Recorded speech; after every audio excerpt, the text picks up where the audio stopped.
Innal hamdalillah nahmaduhu wa nasta'inuhu wa nastaghfiruh wa na'udzu billahi min shururi anfusina wa sayyiati a'malina may yahdihillahu fala mudhillalah wa may yudlil fala hadiyalah. Asyhadu an la ilaha illallah wahdahu la syarikalah wa asyhadu anna Muhammadan abduhu wa rasuluhu alladzi la nabiyya ba'dah. Faqala Allah Ta'ala fi kitabihil karim, a'udzu billahi minasy syaithanir rajim, ya ayyuhalladzina amanu taqullaha haqqa tuqatih wa la tamutunna illa wa antum muslimun.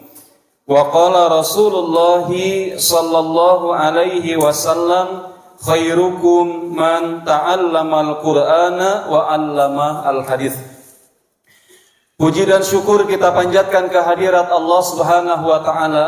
Alhamdulillah atas limpahan nikmat, karunia, taufik dan hidayah dari Allah Subhanahu wa taala. Pagi hari ini kita kembali diberikan kesempatan dan waktu oleh Allah untuk bisa melaksanakan kewajiban terhadap Allah Subhanahu wa taala, yaitu melaksanakan ibadah puasa. Mudah-mudahan seluruh amal soleh kita senantiasa diterima Allah Subhanahu wa ta'ala, dihidupkan dalam iman yang taat dan istiqomah, dan diwafatkan dalam Islam dan husnul khatimah. Amin ya Allah ya Rabbal alamin. Pada pagi hari ini insyaallah kita akan membahas berkaitan dengan sebab-sebab terbukanya ilmu. Di dalam usul fikih, sesuatu tahapan untuk bisa menjadi ilmu itu harus melewati beberapa tahap. Yang pertama disebut dengan tahap al-wahmu. Al-wahmu adalah tahapan di mana kebenaran itu adalah 25% benar. 25% kemungkinan benarnya adalah 25%. Namanya al-wahmu. Contoh misalkan, ketika kita ditanya, kira-kira apakah hari ini ibu itu akan pakai baju warna pink atau baju warna merah misalkan. Maka kita mengatakan kayaknya gitu, bukan warna pink, bukan warna merah. Kayaknya warna hitam deh. Nah, perkiraan benarnya 25% namanya adalah al-wahmu. Al-wahmu. Perkiraan benarnya itu. Kalau 25%. Tapi, kalau misalkan perkiraannya 50-50, tengah-tengah, itu namanya adalah asyakku. Asyakku, ya syak namanya itu. Kira-kira apakah Bapak itu datang ke sini pakai motor atau pakai mobil? Kayaknya motor deh, kayaknya mobil deh. Pertengahan deh, antara motor atau mobil, antara mobil atau motor. Dua-duanya iya atau tidak? 50-50 namanya asyakku, syak namanya itu. Kemudian yang ketiga adalah zon, al-zannu. Zon itu kebenarannya 75% iya, setengahnya lagi ragu-ragu dikit gitu. 25%-nya ragu-ragu. 75%-nya adalah iya, namanya zon. Nah gitu. Nah, sementara kalau hakul yakin benar itu namanya al-ilmu. Al-ilmu apa artinya? Al-ilmu huwa yatasawwaru sai ala khilafi ma huwa bihi fil waqi. Jadi yang disebut dengan ilmu adalah kita menyebutkan sesuatu dan itu sesuai dengan kenyataan. Itu namanya ilmu. Misalkan di sini Bapak yang hadir dan Ibu di belakang. Rasa gula apa rasanya? Nah, rasa gula adalah manis. Karena bersesuaian dengan kenyataan bahwa rasa gula adalah manis, maka itu namanya al-ilmu. Yatasawwarus sai ala khilafi ma huwa bihi fil waqi. menyebut sesuatu, menggambarkan sesuatu sesuai dengan kenyataan. Itu teh ilmu. Tidak akan ada orang di belahan dunia manapun yang mengatakan bahwasanya gula itu asin. Orang yang mengatakan gula itu asin, koslet berarti lidahna. Itu harus dibawa ke material. Atau tukang las. Ada yang salah dengan lidahnya.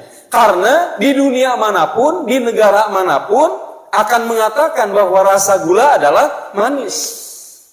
Sekarang, kalau garam, rasa garam itu asin atau pahit? Asin. Di belahan dunia manapun, di negara manapun pasti akan mengatakan rasa daripada garam adalah asin. Nah, itu teh namanya al-ilmu. Al-ilmu huwa yatasawwarus sai ala ma huwa bihi fil waqi, sesuai dengan kenyataan. Kalau garam asin ya asin. Itu namanya al-ilmu.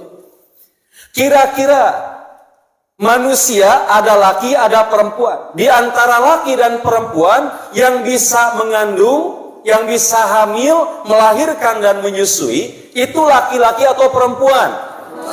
Perempuan. Di belahan dunia manapun akan sama jawabannya. Kalau ditanya, maaf, kalau di kota ini yang biasa lahiran laki perempuan. Jadi di kota manapun, di negara manapun, di wilayah manapun, orang sama jawabannya. Yang biasa melahirkan itu ya perempuan. Tidak lazim kalau ada laki-laki melahirkan. Itu di barat, ya, tahun 2015-an, ada laki-laki yang percaya diri bahwa dia sedang hamil, dia sedang mengandung, ya, bibirna kumisan, daguna jenggotan, ya, Siti Bali. Ada ya laki-laki bener, ada laki-laki kumisan dan jenggotan, dia mengumbar ke media massa bahwa dia sedang hamil. Lalu disebut-sebut bahwa inilah laki-laki pertama di dunia yang mengandung. Maka mustahil ada laki-laki yang bisa mengandung karena dia melawan sunatullah. Tidak mungkin. Ayo kita periksa. Ternyata saat diperiksa, kok ada rahim? Yang punya rahim laki perempuan? Perempuan. Tunggu, ini kok bisa? Kumisan, jenggotan, tapi ayah rahim. Kalau ada rahim ya pasti bisa hamil kalau ada rahim itu. Akhirnya ternyata ketahuan bahwa dia adalah manusia jadian. Tadinya adalah perempuan, berubah wujud jadi laki-laki, pedah diganti, ada kumis, ada jenggot. Gitu. Jadi nggak bisa berubah secara ilmu, ya. Yatasawwarus sai ala khilafi ma huwa bihi fil waqi. Ilmu adalah apa yang sesuai dengan kenyataan. Ya, laki-laki tidak bisa hamil, perempuanlah yang hamil. Matahari terbit di barat, di timur. Nah, matahari terbitnya di barat, terbenamnya di balik. Terbitnya di timur, tenggelamnya di barat. Nah, maka itu sunatullahnya. Kalau terbalik, terbitnya di barat, tenggelam di timur, kiamat, eta mah berarti selesai gitu. Nah, maka sunatullahnya itu disebut al-ilmu itu, ya sesuai dengan kenyataan. Nah, ilmu itu harus dicari sampai hakul yakin. Ilmu harus dicari sampai hakul yakin. Oleh karenanya, ya, ada marotibul ilmi, ada tingkatan ilmu. Ilmu itu harus benar-benar sampai pada 3 tahap ini. Kalau ilmu tidak sampai pada 3 tahap, maka yang terjadi adalah nanti bisa jadi STMJ. Sholat terus, maksiat jalan. Sholat dipaju, maksiat dipaju. Seperti artis yang dia bangga, dia mengatakan, malam tadi saya kumpul kebo, azan subuh berkumandang, saya sholat lagi. Nah, jadi sekali lagi, kalau orang belum tahapannya sampai ke hakul yakin, maka dia masih akan melakukan perbuatan yang dilarang Allah. Karena nggak ada rasa takut. Maratibul ilmi, tahapan ilmu yang pertama, namanya adalah tahapan ilmul yakin. tahapan ilmul yakin. Secara ilmu yakin benar. Ilmul yakin. Secara ilmu yakin benar. Contoh, kata orang garam itu asin. Oh iya benar. Ilmu pengetahuan mengatakan hal itu. Orang-orang juga bilang ilmu yakin dalam pengetahuan. Kata kepalanya begitu, bahwa garam itu asin. Ilmu yakin. Lalu ayo buktikan. Kalau masih kita mengatakan, wah ilmu pengetahuan harus diuji. Masa iya ada garam asin? Ya gitu. Naik ke tahap kedua. Namanya adalah Ainul yakin. Awas, bukan Ainul Mardiyah. Bukan Ainun Habibi juga. Tapi Ainul yakin. Coba lihat-lihat. Tuh santri-santri. Bawa garam. Uyah. Bahasa Belanda garam TU. Iya. Ambil garam. Sok semua masing-masing pada makan garam sasendok ewang. Ya. Masing-masing bawa garam sesendok ewang. Saya pengen tahu, katanya garam teh asin. Sok coba semuanya bawa garam. Lalu kemudian dilihat, sok garamnya langsung dimakan. Pas dimakan langsung berekspresi asin. Kuma ekspresi asin kuma. Nah, ya. Langsung pas kita lihat, alah benar ternyata ekspresinya menunjukkan bahwa garam teh asin. Ah, bohong. Ini semua menipu saya santri, kata itu orang. Mana iya garam asin? Gimana cara biar hakul yakin yen garam teh asin? Gimana caranya? Kata santri semua, ya udah sok coba atuh sendiri. Ini jelas kok asin. Maka ketika orang mencoba sendiri, lalu kemudian itu lidahnya bahasa Belanda molelel. Pas dirasain, bener asin. Namanya hakul yakin. Namanya hakul yakin. Hakul yakin. Oh iya bener, asin. Namanya hakul yakin. Iya gitu. Kalau ada benda dilempar dari lantai 12 ke bawah, itu akan pejet, remuk. Kata ilmu, iya bendanya apa dulu? Anggap bendanya adalah telur. Bendanya adalah telur. Coba telur dilempar dari atas ke bawah. Kata logika, kata ilmu, apa yang terjadi dengan telur tersebut? Benyek, ya. Bukan pecah lagi tuh, benyek. Dari atas ke bawah, plek, itu hancur langsung. Lalu kita bilang, bohong, enggak. Masa sih sebegitunya pikiran kita, logika kita? Naik ke tahap kedua, yaitu ainul yakin. Sok santri naik semua ke lantai 12 kan itu. Bawa telur masing-masing 2. Ya gitu ya. Bawa telur masing-masing ke atas. Sok masing-masing 2 tangannya pegang. Coba saya lihat di bawah. Nah, kita yang nggak percaya lihat di bawah. Santri di atas masing-masing kanan kiri pegang itu telur. Dilemparin pas dilihat, iya ternyata. Ini mah permainan setan ini mah. Gak percaya ini, gak mungkin kok bisa pecah ini. Wah, ini gak bisa. Ini kayaknya permainan mata. Lalu kata santri, ya udah deh, biar percaya. Hakul yakin, gimana caranya?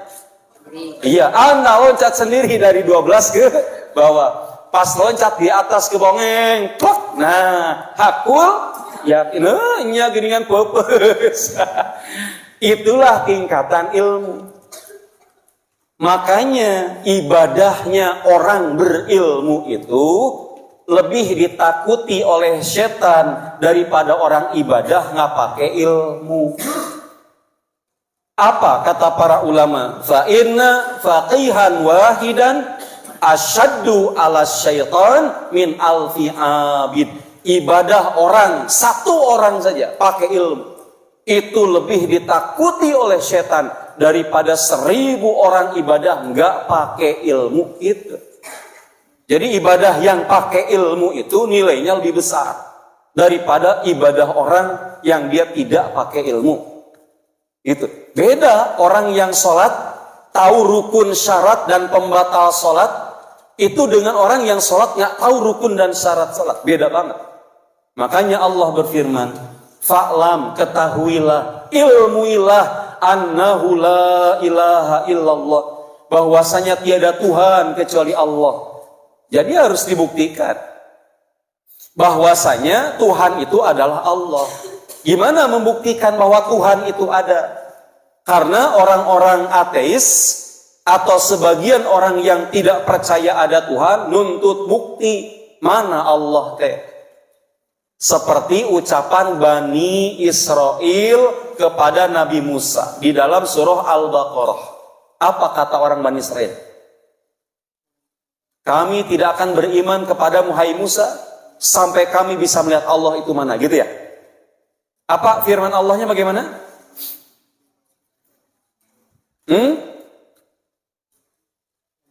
La nu'minu laka hatta narallaha jahrat.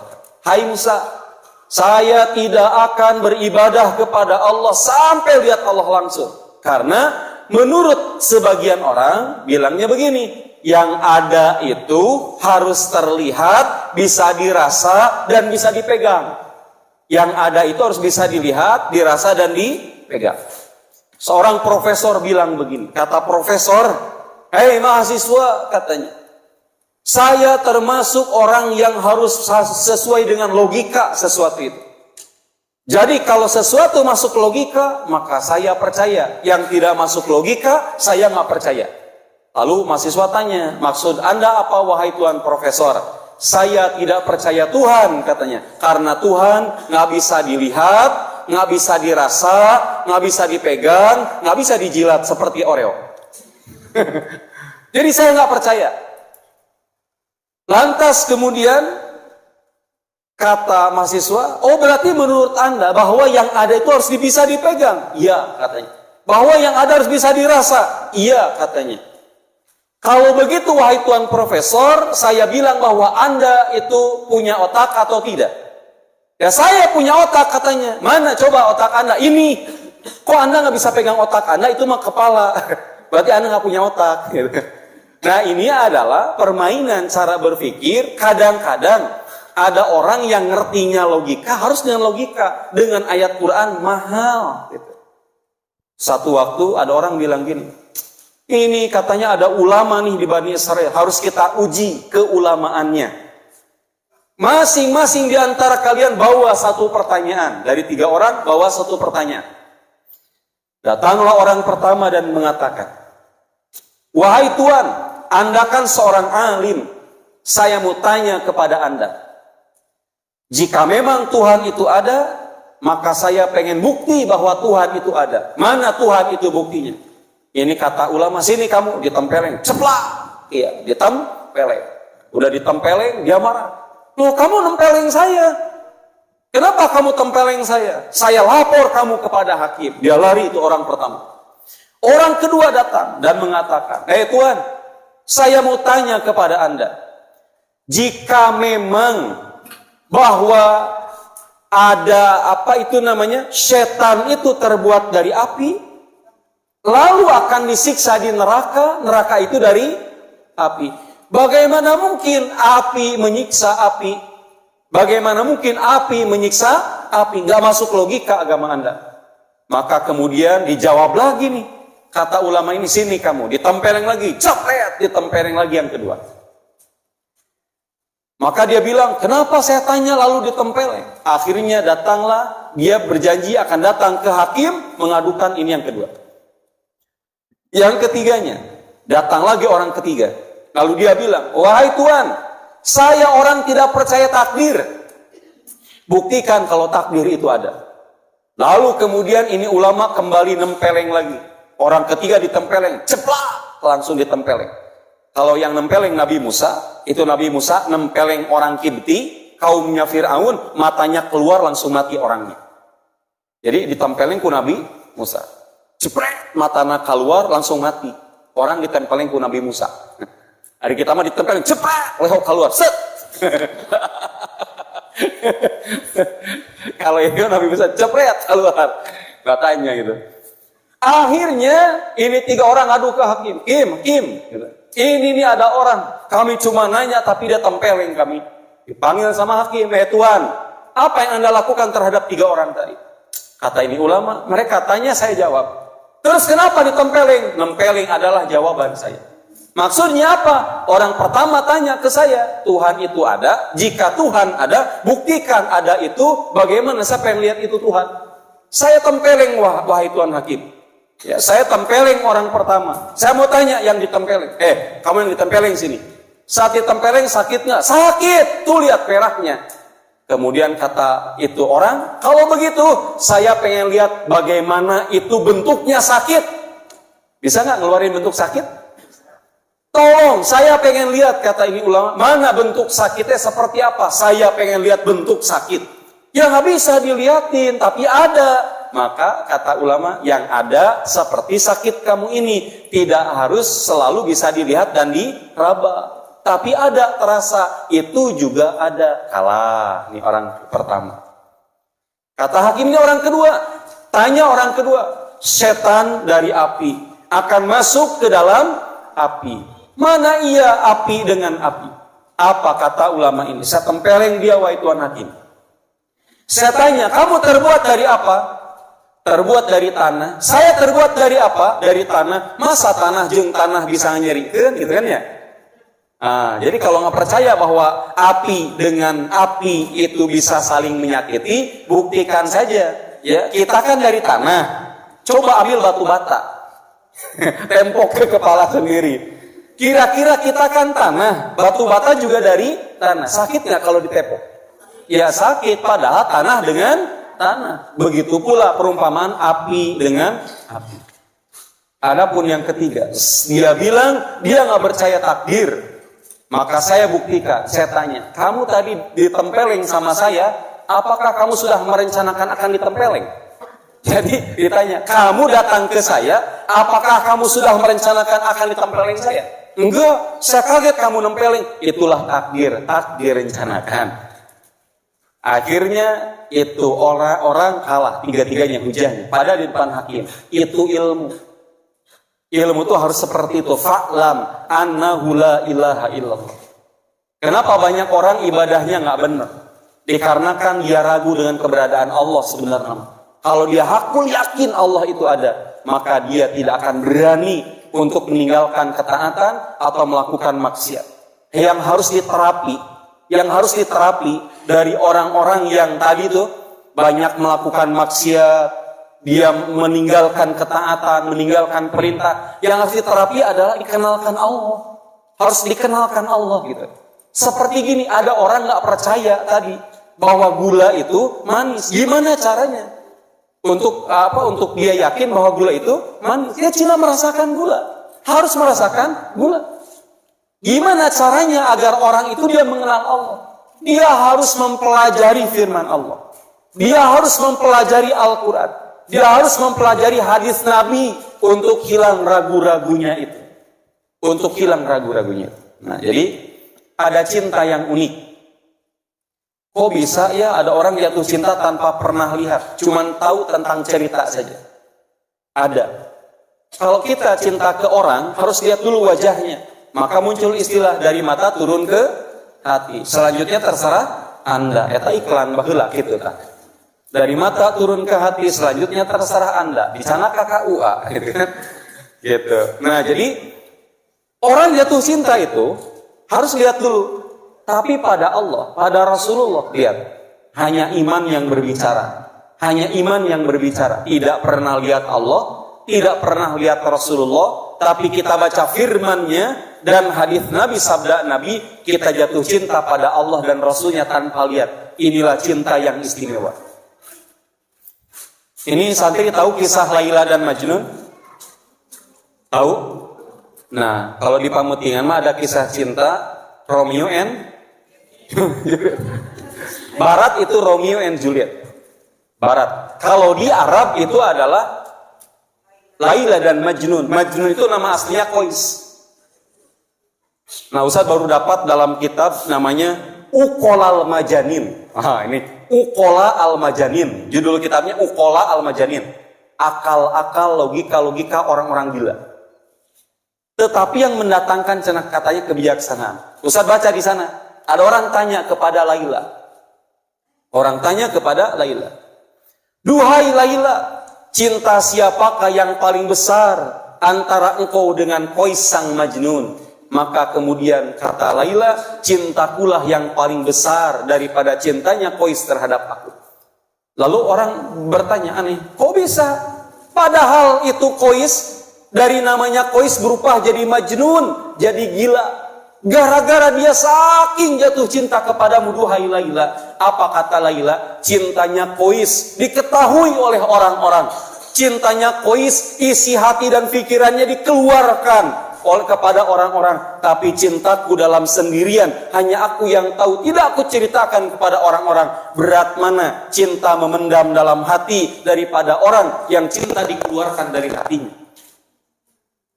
Lebih enak dibicarakan atau jadi unek-unek? Yang dibicarakan. Maka orang yang dibicarakan jauh lebih ringan hatinya daripada orang disimpan di dalam hati. Maka Laila bilang, cintaku lebih besar daripada Qais karena disimpan di dalam hati. Sementara Qais dibicarakan kemana-mana. Maka orang yang cablak, orang yang bicara to the point, hatinya cenderung bebas daripada nusok di pikiran. Mau kan kayak itu nanti? Iya, iya, cicing-cicing mau atau gitu langsung. Karena makan hati. Iya. Apa bedanya katanya? Apa bedanya orang kurus dan orang gemuk ketika makan? Kalau orang gemuk makan tempat, orang kurus makan hati. Itu di lamunan gitu ta. Jadi ini curiga yang kurus-kurusnya gara-gara loba pikiran ya tata. Iya, jadi iya, bersyukurlah yang berat badannya di atas rata-rata karena dia telah sukses dalam hidupnya. Jadi orang akan ragu gitu kalau orang yang kemudian dia berat badannya lumayan gitu. Orang teh ragu kalau dia cerita tentang susah. Tidak tergambarkan. Aduh, abi teh tulungan meniripu, ari badan gede. Tak percaya. Kalau peot kurus kering hidung hirup deh. Datang, gitu ya. Pas datang teh, saya susah, saya nggak bisa makan. Langsung orang percaya bener peot. Jadi, gitu. Bersyukurlah ya, bersyukurlah. Kata para ulama bilang gini. Jika kamu susah, tapi kesusahanmu tidak diketahui oleh orang, itu adalah ciri kemuliaan kamu. Jadi orang itu lihat kita itu mungkin eta susah, mungkin gitu bu. Padahal susah mah kita yang ngerasa, tapi orang-orang hampir mengatakan mungkin dia tersusah, gitu. Ibarat orang gitu ya, ibarat orang bilang gini, Ustaz Ali mah genah we hidupna senang, cenah teu katingali susah. Ibu tak apa lebih kesusahan aku mah. Mungkin Ustaz Ali susah. Ini pikiran orang. Tapi kan kasus sama diri kita sendiri yang tahu kan, gitu kan? Nah, oleh karena itu, orang-orang yang bisa bicara lega hati mereka. Tapi orang yang tidak bisa bicara, diam aja. Itu lebih berbahaya daripada orang yang bicaranya to the point secara langsung. Lebih bahaya, nyimpen mendam perkataan itu berbahaya. Jadi kalau ada unek-unek dibicarakan aja. Karena penyakit, pemantik penyakit itu salah satunya adalah apa yang dipendam, apa yang disimpan, jadi unek-unek. Satu waktu nggak beludak, eta nu bahaya. Nama nate bahasa Belanda amek kapegung. Ya kalau marah-marah aja gitu. Ulah ditahan-tahan, tapi harus sesuai dengan jalur. Nah, itu yang ngamuk itu ya kumaha tuh ya. Jadi ya marah-marah aja sewajarnya gitu. Nah, itu diantaranya harus pakai ilmu. Imam Syafi'i mengatakan, wa qala ma taqarraba ilallahi ta'ala. Kata Imam Syafi'i, tidak ada ibadah yang lebih afdal untuk mendekatkan diri kepada Allah ba'dal faraidi, setelah perkara wajib, afdalu min talabil ilmi, yang lebih afdal daripada mencari ilmu. Jadi mencari ilmu teh ibadah paling afdal. Ibadah paling afdal. Mencari ilmu adalah ibadah paling afdal. Justru ketika Ramadan, kajian itu harus disuburkan. Harus disuburkan. Kajian itu harus disuburkan. Karena ibadah penunjang agar kita lebih dekat dengan Allah. Nah, sebab terbukanya ilmu yang pertama. Kenapa sih ilmu bisa kebuka? Ustadz saya itu, nah ini banyak yang nyumpahin diri. namanya juga sudah ada usia. Kalau sudah berumur itu susah ngapalin, gampang lupanya. Itu adalah orang sumpah serapah pada diri sendiri. Gak boleh sumpah serapah pada diri sendiri. Banyak para ulama baru mulai menghafal Quran umur 60 tahun. Dan mereka khatam Quran, hafal dalam waktu 2 tahun. Umur 62 mereka hafal Quran. Setelah itu mereka meninggal. Banyak para ulama begitu. Banyak umur 40 baru memulai menghafal Al-Quran. Kan ini rata-rata baru 20 tahunan semua yang hadir di sini, Bu ya. Karena terbanyaknya santri. Jadi Bu dianggap sama aja 20 tahun gitu ya. Nah, karena umur 20 tahun itu lebih mudah, lebih gampang. Nah, gimana biar ilmu teh bisa ngerti? Jangan sampai ada kalimat barho, Ustadz barho. Pek bubar. Satu, kata para ulama, biar ilmu terbuka, besarnya keikhlasan, besarkan keikhlasan dalam mencari ilmu. Jadi mencari ilmu itu harus ikhlas. Siapa yang mencari ilmunya dengan ikhlas, maka dia akan mendapatkan ilmu paling banyak. Kata Syekh Shalih Al-Utsaimin hafizahullah, beliau mengatakan, wa innama yanalu al-mar'u al-ilma ala qadri ikhlasihi. Seseorang akan mendapatkan jatah ilmu, porsi ilmu sebanyak kadar ikhlasnya. Ilmu itu makin ikhlas hati kitanya, makin banyak porsi yang kita dapatkan. Gitu kurang lebihnya. Jadi anak-anak santri yang terpaksa belajar, terpaksa mondok, maka kalian tidak akan dapat tuh rasanya ilmu. Yang ada hanyalah kalian akan mendapatkan siksaan saja. Jadi tersiksa. Datang mondok jauh dari orang tua, tidak ikhlas. Wah, itu siksaan. Sudah mah tidak ketemu orang tua, 2 tidak ketemu TV, ya, 3 tidak ketemu HP, yang keempat tidak ketemu para mantan. Ya, yang mantan apa aja lah gitu. Terus makan juga berkurang, jajan juga berkurang. Nah, kemarin yang SMP uang jajan masih berapa per hari? 5.000 ya. Yang SMA berapa per hari? 7.000. Nah, 5 dan 7.000. Nah, Ramadan Ustaz bilang, bebasin anak-anak Ramadan mah nggak apa-apa tuh Ustaz. Soalnya kan siang harinya capek, malam harinya butuh tenaga juga, jadi sok jajan. Ya, kalau bisa per hari jajan 100.000 biar kuat badannya. Astagfirullah. Untung lu dagang. Ya, Ustaz kalau ada, dagang ada gitu. Ya, kalau uangnya ada, kalau nggak ada gimana? Nah, maka harus dicari tuh cara biar ikhlas. Karena wa innama yanalu al-mar'u al-ilma ala qadri ikhlasihi. Kalau tidak ikhlas tersiksa kalau nggak ikhlas itu. Duduk nggak enak, tidur juga pengen pulang, pikiran teh di rumah pengen pulang. Mama, papa, gitu pikiran anak. Karena tidak ikhlas. Tapi mau ikhlas brek, datang ke sini bismillah. Ya sudah di pondok ya di pondok aja gitu. Jadi pertama besarnya ikhlas, besarkan keikhlasan dalam mencari ilmu. Nah, kemudian Imam Sufyan Ats-Tsauri mengatakan, ikhlas itu kan urusannya dengan hati. Ikhlas itu adalah perbuatan hati. Ikhlas itu adalah pekerjaan hati. Disebut dengan a'malul qulub. Ikhlas, ridho, khusyuk, itu a'malul qulub, perbuatan hati. Kata Imam Sufyan Ats-Tsauri, ma'alajtu syai'an asyaddu alayya min niyyati li'annaha tataqallaba alayya.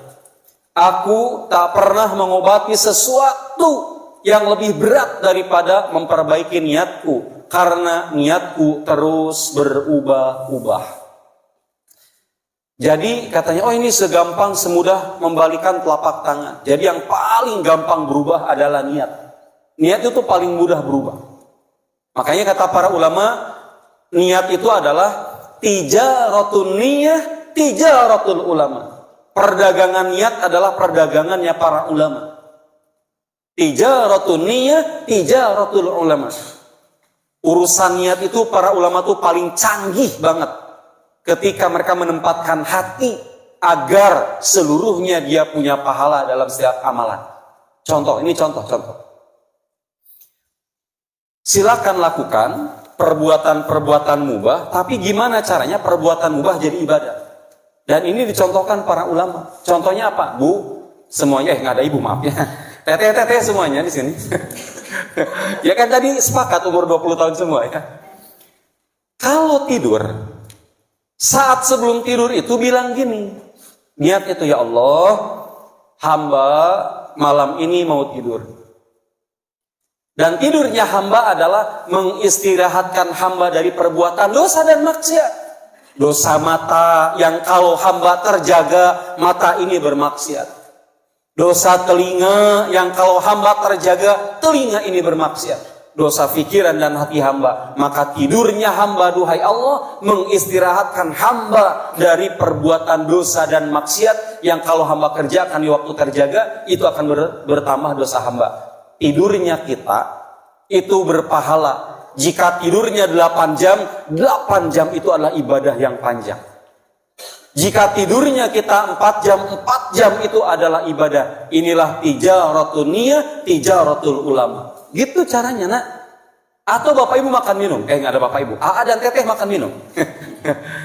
Ketika makan minum, makan itu perbuatan mubah. Minum itu perbuatan mubah. Sama bilang, wahai Allah, saya minum ini dalam hati kita. Wahai Allah, saya minum ini agar menghilangkan haus dan dahaga, menegakkan tulang-tulang saya ketika saya sholat, ketika saya puasa, maka kuat ibadah saya. Maka minum itu berpahala besar. Minum itu berpahala besar. Gitu. Ketika makan teh ulah celebek-celebek aja. Jadi jangan celebek-celebek, itu doanya gitu. Wahai Allah, saya makan ini agar menjadi energi tambahan. Yang dengan makan ini saya sehat, fisik saya kuat, sholat dan puasa saya di hari ini saya kuat. Maka makan jadi ibadah besar. Itu para ulama tuh sebegitunya gitu. Jadi harus memperbaiki itu. Kualitas niatnya. Jadi akan datang tuh beriringan besarnya keikhlasan. Kita lihat Imam Asy-Syafi'i mengatakan, ini al-ilmu salatatu asbarin. Ilmu ada 3 tingkat. Ilmu ada 3 tingkat. Pertama, faman dakhala fi syibril awal takabbur. Ilmu itu kalau naik di tingkat pertama bikin orang jadi sombong. Ilmu kalau dipelajari orang awam pada tahap 1 bikin orang jadi sombong. Berapa banyak orang yang terjebak dengan ini? Dari yang tidak tahu menjadi tahu. Dari yang tadinya dia awam, sekarang dia mulai mengetahui. Maka ketika menginjak-injakan pertama, ya, orang akan jadi sombong. Dadanya diangkat, dia merasa lebih tahu daripada orang lain. Dia merasa lebih soleh daripada orang lain. Inilah ilmu kalau pada tahap pertama. Faman dakhala fi syibril awal takabur. Ilmu kalau naik di tingkat 1 bikin orang jadi sombong. Berapa banyak orang yang terjebak dengan seperti itu. Yang kedua, wa man dakhala fi syibri atsani. Ilmu kalau naik ke tingkatan kedua, tawadu. Dia akan mulai tawadu. Ya, dia akan mulai tawadu. Dia akan mulai rendah hatinya. Dia mulai rendah hatinya. Dan yang ketiga, wa man dakhala fi syibri atsalits. Kalau naik ke tingkatan ketiga, alima annahu la ya'lam. Dia akan tahu dan sadar kalau dia nggak tahu apa-apa ternyata. Ilmu itu gitu, semakin dipelajari, semakin diperdalam, semakin kita minder. Geningan ternyata saya baru tahu begini doang. Oh ternyata saya hanya buka-buka ini saja, gitu. Tentang ini saja. Nah nanti malam kita akan kaji bab tentang fikih Safinatun Najah. Ya. Di sana ada hal-hal yang kita membaca Bismillahirrahmanirrahim saja, menerjemahkan, mentafsirkan Bismillahirrahmanirrahim luar biasa. Pantesan kata Ali bin Abi Thalib, jika lafaz Bismillahirrahmanirrahim ditafsirkan, maka dia akan bergerubak-gerubak tafsirannya itu. Hanya lafaz Bismillah saja. Lihat bagaimana orang-orang ahli ilmu menafsirkan satu kalimat, satu ayat itu bisa menjadi sangat banyak. Fadilahnya luar biasa. Ilmu yang bisa bikin itu adalah ilmu. Kita pas belajar, hari kita tiba heula baca bismillah gitu Bismillahirrahmanirrahim. Nah ternyata ketika menafsirkan tentang itu luar biasa. Ya, istimewa sekali. PR. Ibu PR. Saya kasih kurma 1 kilo kalau bisa jawab. Besok silakan jawabannya, boleh pakai kertas. Ya, ibu pakai kertas besok jawabannya.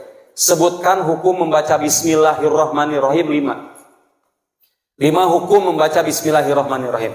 Ibu yang bisa jawab tulis di kertas, ya, kirim KPT Pos, alamatnya Amalia Qurani.